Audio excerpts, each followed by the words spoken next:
What's good, and welcome back to Multidimensional March. What's good?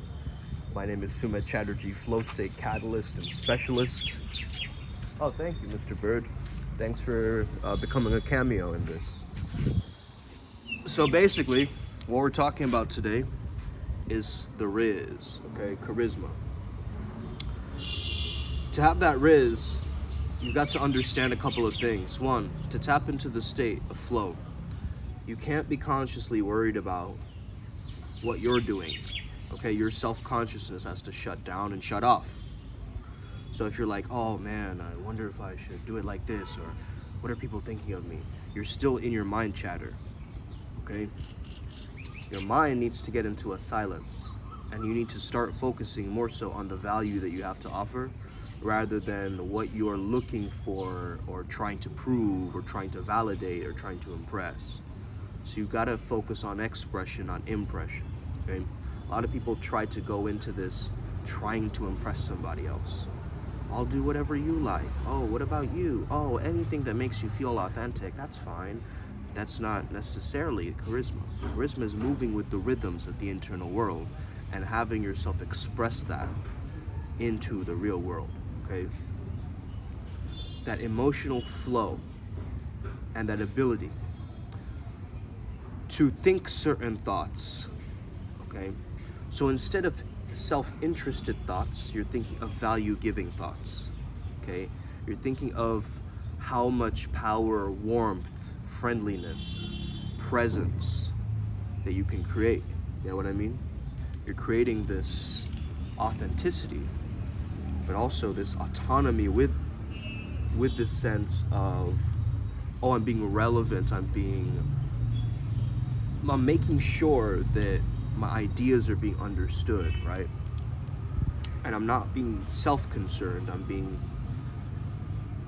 embracing of the now. So whatever shows up as a byproduct, hey, that's what's shown up, right? What can I do with that? I can just embrace that. I can just apply that. I can just appreciate that. And I can exaggerate that, okay? That's the power of exaggerating something. Let's say that you're out of state. You're feeling really bad. You're not in the charisma. You're feeling really tired. You're feeling really out of it. You go, oh man, I'm so tired. I'm so tired, man. I feel like I'm gonna fall asleep, okay? You do a strange voice like that and you exaggerate it. And all of a sudden you're just back in the state, right? You're back into feeling really good, instead of trying to worry about like what others are thinking or what others are. So other people are so preoccupied with what other people are doing instead of what they're doing. You get what I mean? Like everybody's so preoccupied with what's going on around them. Like that's why we get caught up in scrolling on social media and stuff like this, right? Because we're looking constantly, you know, that's the only thing that brings us out of our self-consciousness, is this other consciousness. And this other consciousness has you trapped. So you're looking at all these reels of like people on steroids and like, you know, villain arc mode and like going into the darkness and all this stuff. And it just keeps replaying in your mind. Like you have to be bitter, that you have to be against people, that, oh yeah, I'm gonna get cheated on, I'm gonna get broken up with, I'm gonna get this, I'm gonna get that. And you start focusing on that, you see. And that starts creating your negativity, your negative patterns, and you start going into the darkness and the cave. That's the recipe to depression. Do you guys get that? Like going into a dark cave and not coming out and just trapping yourself in the gym and just working out and working out. That's not you healing your traumas. That's not you improving your charisma. That's just you locking yourself into a dungeon and hoping that you come out, you know, physically stronger, but are you metaphysically stronger? Yeah, you could lift a bunch, but can you uplift others? Can you even uplift, bro? Yeah, you can lift, bro, but can you uplift, bro? You get what I mean? So yeah, I hit my PR, I hit my deadlift. Okay, cool, good for you. Can you lift a giant pantheon of different gods that are supporting you? What if you're in the Norse mythology, right? You're in Europe, or you have that Nordic lineage. What if you're Indian and you have that Indian Hindu Vedic wisdom, right?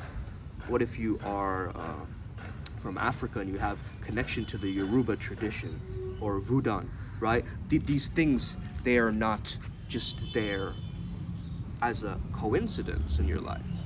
Okay, these things are traditions that have lived on, and rituals and ceremony and practices that are very deep and enchanting.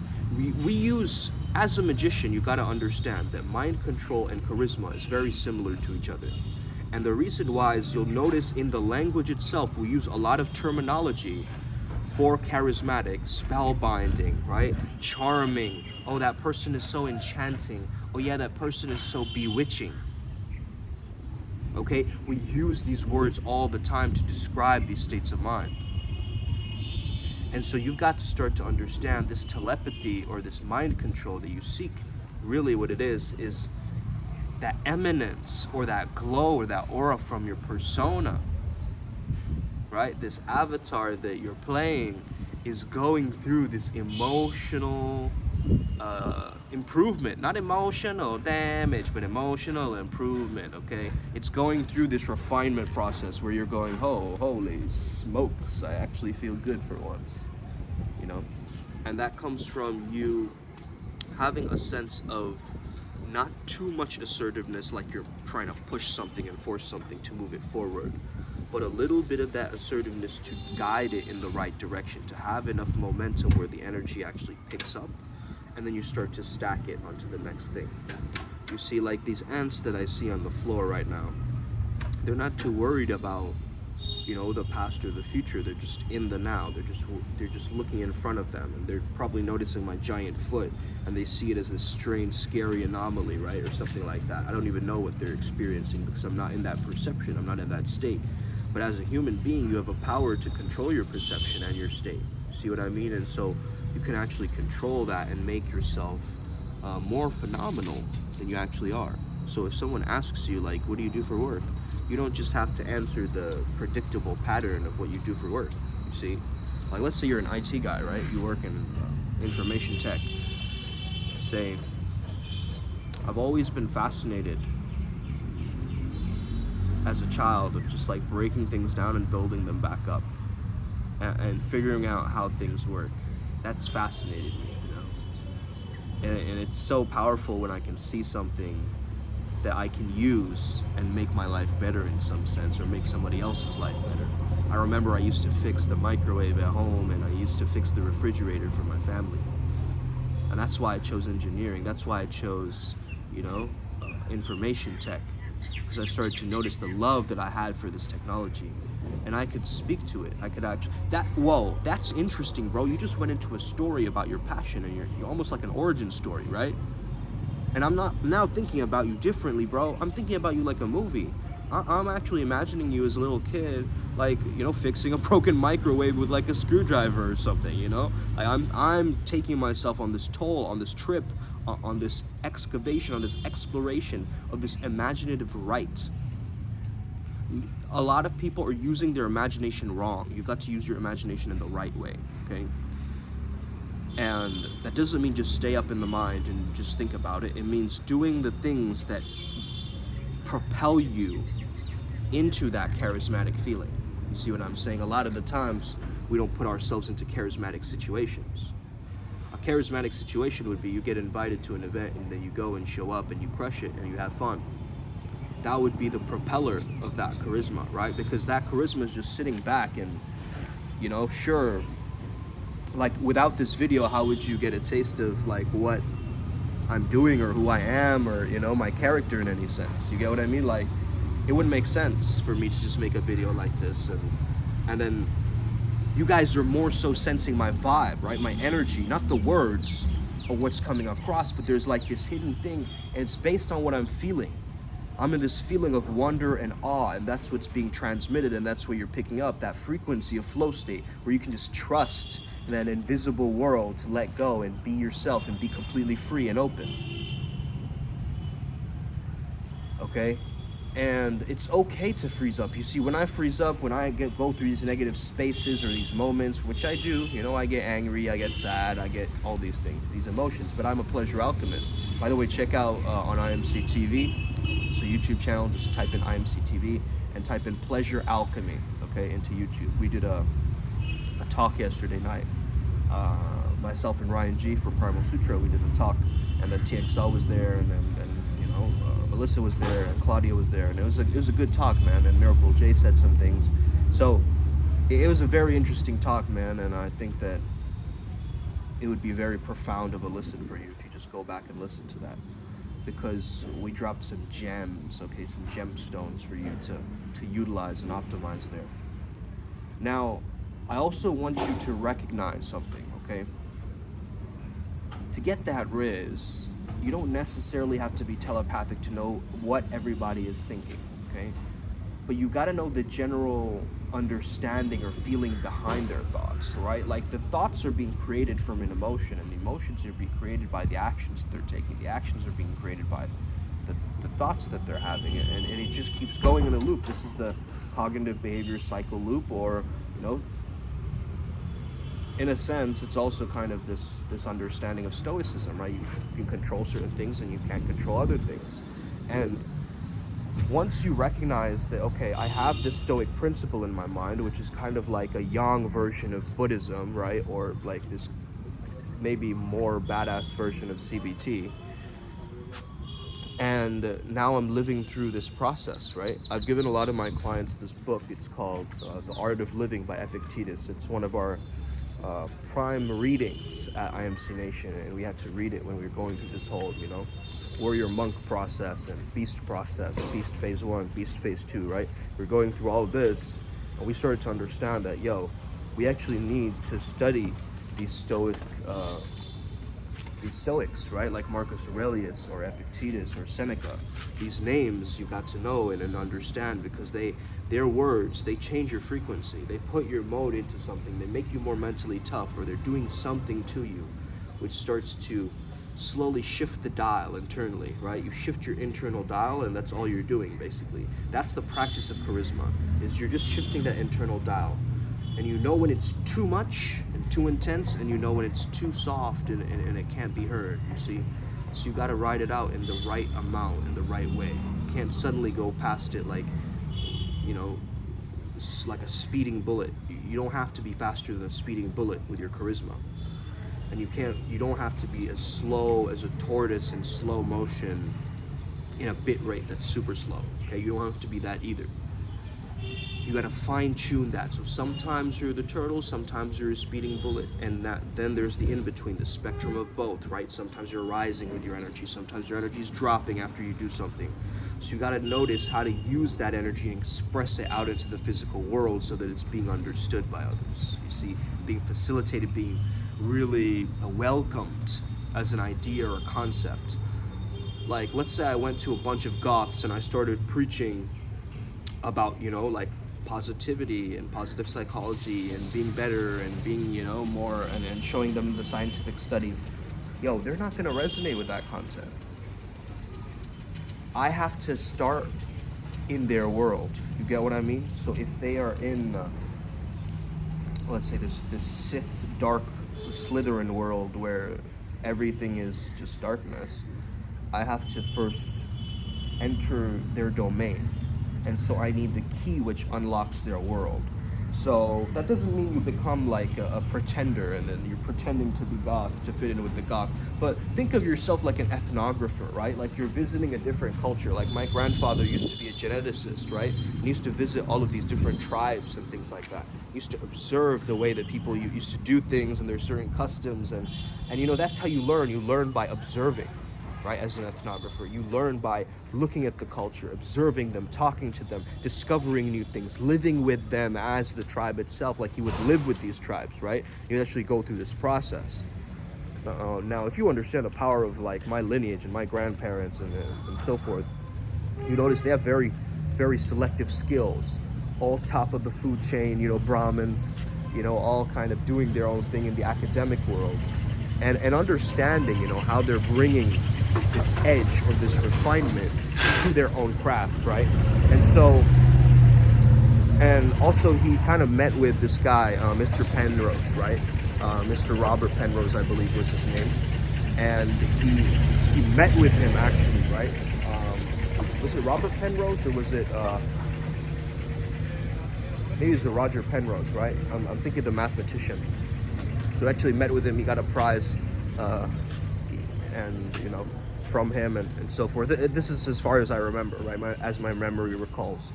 But anyway, he was like a geneticist, but he's also an anthropologist, right? And so he would go into these tribes, and he would start to explore, right, how they would behave and how they would explore civilization and so forth, and how they would work with each other and so forth. So in order for me to mix and get my message heard, so I was speaking to a bunch of Goths, I gotta speak their language, man. Okay? Now, does that mean that I walk in like, oh,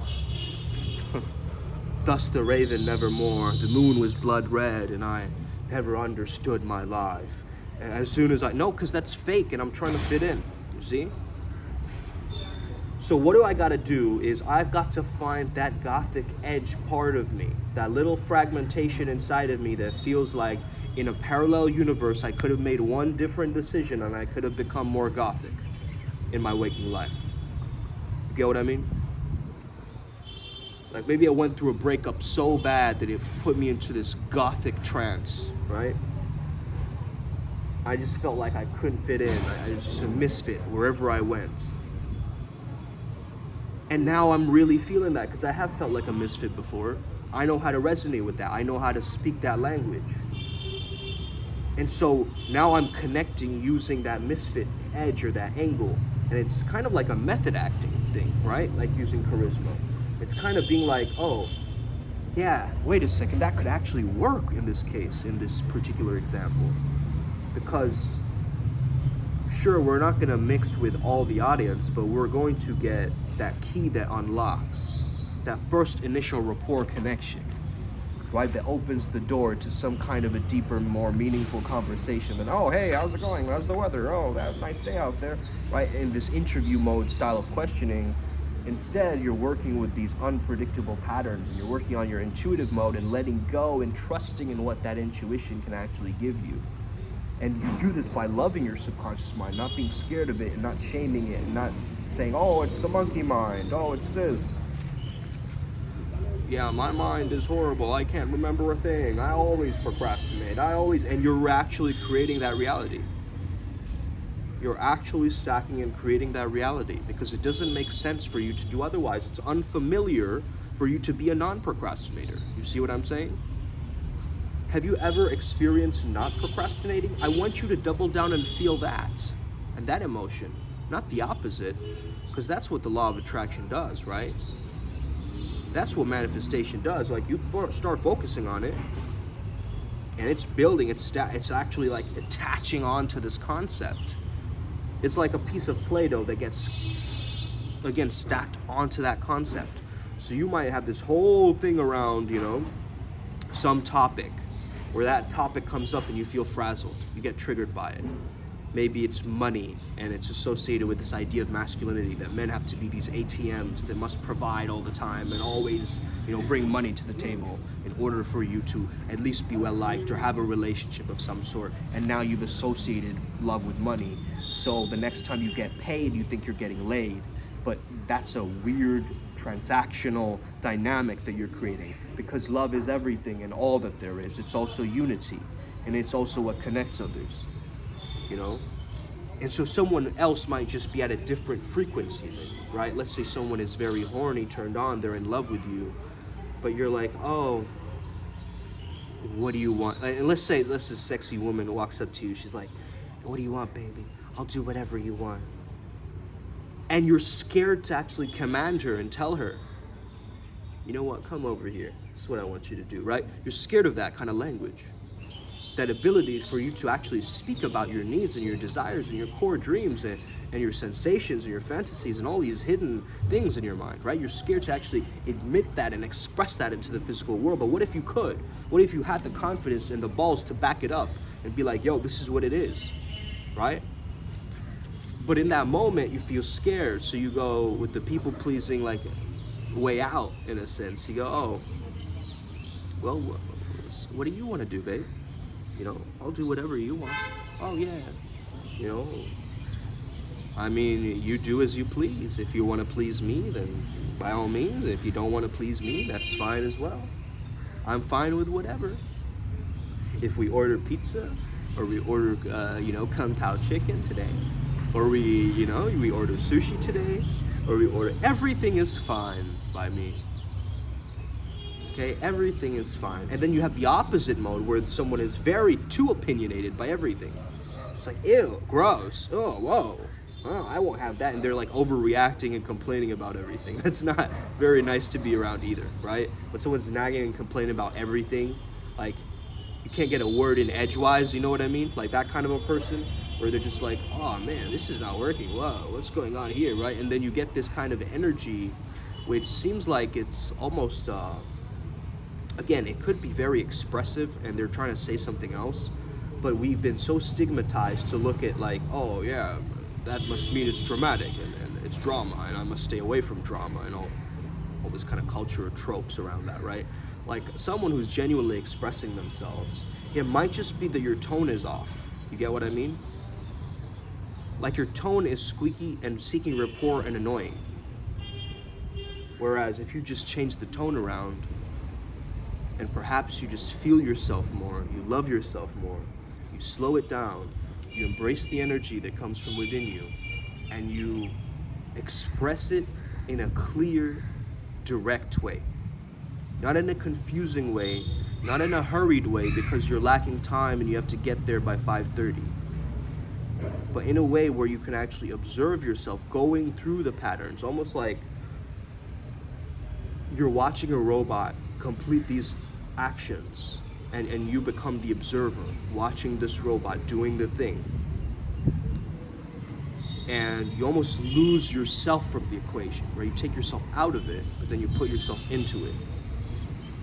So you go out of body, into body.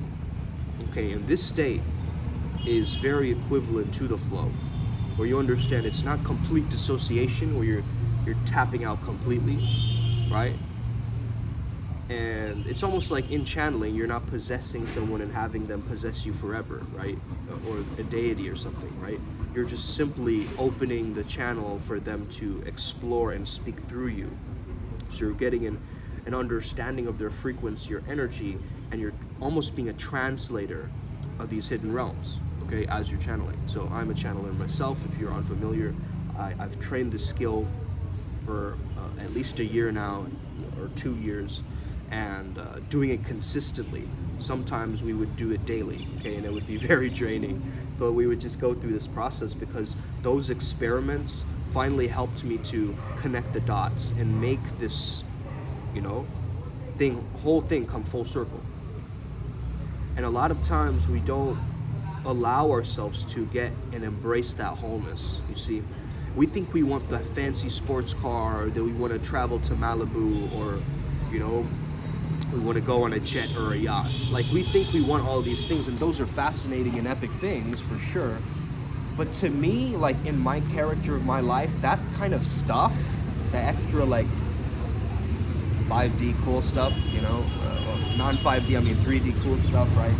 Like just like if someone presented me with a watch, without any backstory, without any origin story, like, yo, this watch was given to one of the greatest flow state catalysts that the world has ever known. I'd be way more pumped for that watch than if it was just a random, Rolex or something that some rapper wore that I don't know about. You get what I mean? Like, I want the story to match the things that I'm doing. So it doesn't make sense for me to randomly go to a place that doesn't embody that archetypical structure of flow state. You get what I mean?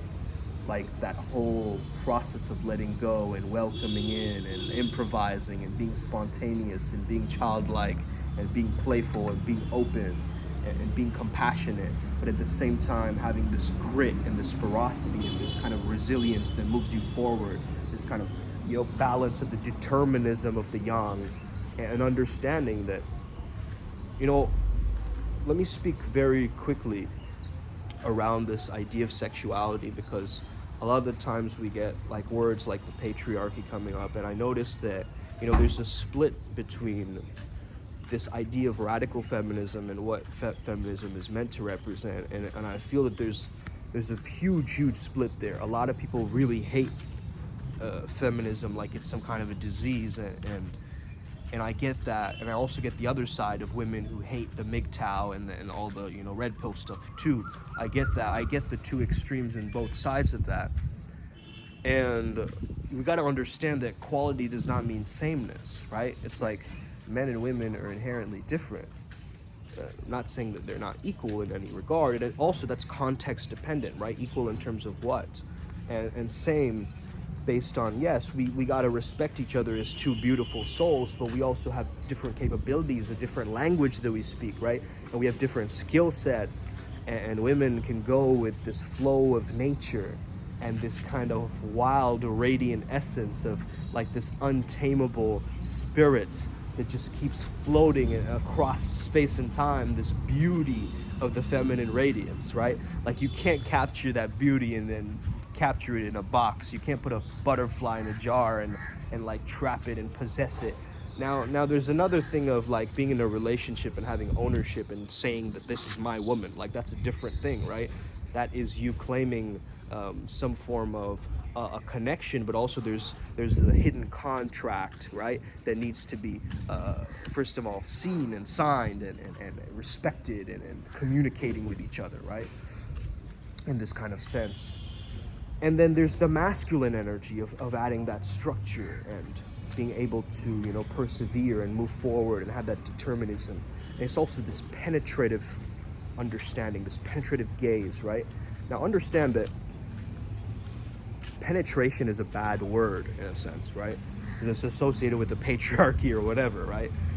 But I think penetration is a great word if you can understand that sometimes you are penetrating your own life, okay? You're fucking your own life in a sense, if you want to use the more profane or vulgar term, right? That you are penetrating yourself with anger. You're penetrating yourself with all of the decisions that you're making. Even as a woman, you're penetrating yourself, right? Even as a man, you're noticing this wild Shakti spirit within you that wants to kind of move with the wisdom of the oceans and like how the poets would speak, right? Moving with the serenity of the clouds or something like this, right? Whereas a man goes very logical, like, oh, no, that doesn't make sense. I am an endless, deathless, consciousness. I am forever here, and I will remain here till it's all of eternity, right? And that steadfastness, that ability to hold on and be completely determined or, devoted to something, that's that masculine willpower, right? To will yourself to do something into existence. And like I said in my previous video, Multidimensional March, what if destiny or fate was just your higher self as free will, right? So as we start to understand charisma more readily, we understand that it's very, very similar to mind control, right? Now, to be able to control somebody's mind, you have to understand a couple of things. Number one, the mind is not this static thing. It's dynamic. It's constantly shifting.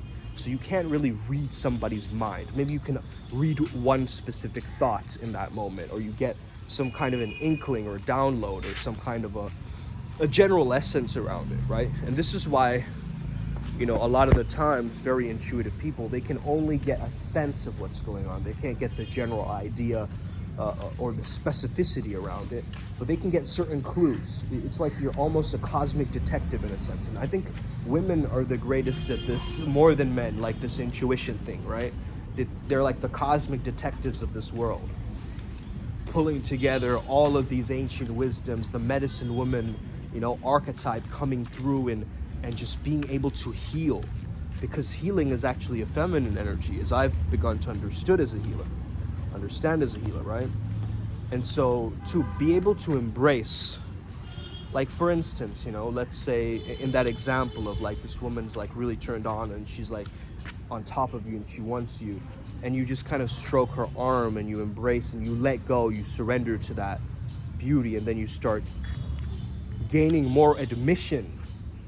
You get it? Like more admission to do what you prefer in that moment slowly. Of course, considering the rules and the languages and the language differences if you're from two different cultures, or all these little nuances, right? But you're just trusting in that flow. You're just trusting in that male-female container, that energy just bouncing off of two people, right? It's like that, that rush of energy from you as the masculine, as that priest beast coming through and noticing her priestess beauty coming through with that quality. And both of you meet in the midlands, okay? In the neutral territories. And you get to explore the other's world. And guess where you got a taste of that planet? Is through growing up, because you observed your mother and your father, and they were your first instance of masculine and feminine energy. And this is why we talk a lot about clearing your mother wound and father wound.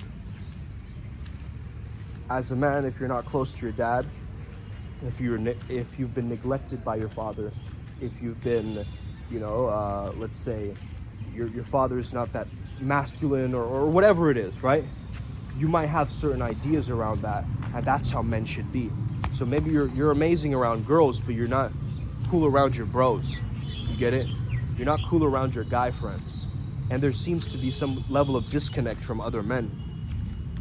Now, if you have an issue with your mother, and let's say that she's very controlling, you will start to bring in more controlling women in your life as a reflection of that. Maybe you can start to understand this, because this is really what happens, and this is what you got to understand. I started to notice that my relationship slowly shifting and changing when I started to respect my parents more. I started to find the love for them, and I started to forgive them. That was my biggest power, bro. I'm telling you. My biggest power was just forgiving them and being able to say that, hey, whatever they did, and they're there to support me fully, They made me travel around the world, they're these doctors, and yeah, I've had all this privilege to be able to finally share this message and come through in such a way that is so potent, okay? So the fact that I'm combining both of these knowledges together and speaking through this is, yes, number one, it's part of my genetic code, because my mom is a gynecologist. She knows women. She understands women. You see what I'm saying? Understands the problems that they're going through, the cycles that change them, and the process of the body actually decaying and deteriorating and breaking down and building itself back up and healing and bringing new life into the world. She gets that, and from her language, of course it is a very scientific language at times, right? But I get that understanding somewhat, and I've always chosen to be safe along, always being safe around STDs and all these different things, right? Because I understand the world and where she's coming from. Then I understand my father.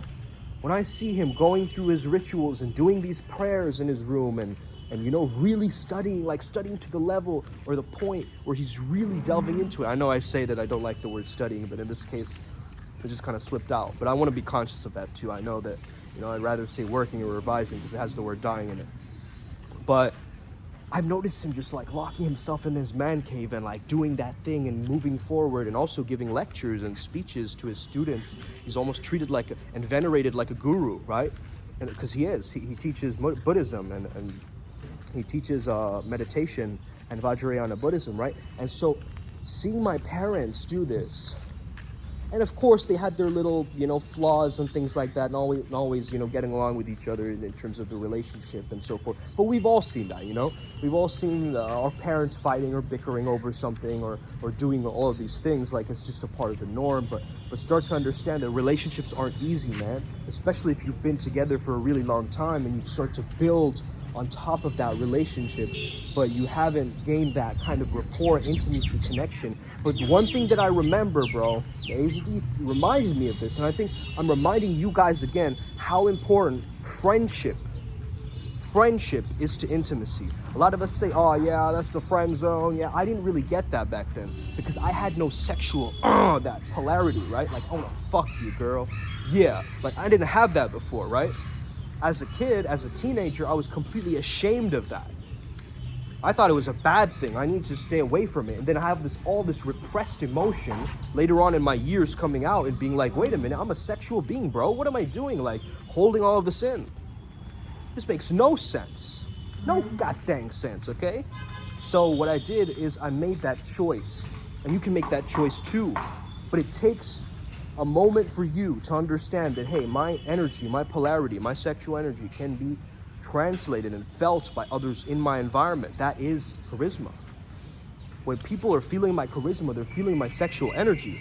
And if I deplete that, if I'm letting go of that, if I'm constantly, ejaculating all the time, or I'm constantly, making myself seem smaller, or making myself more insecure, or trying to get all of these validation trips to make me feel good in the moment, but don't help me 10 years from now, 5 years from now, right?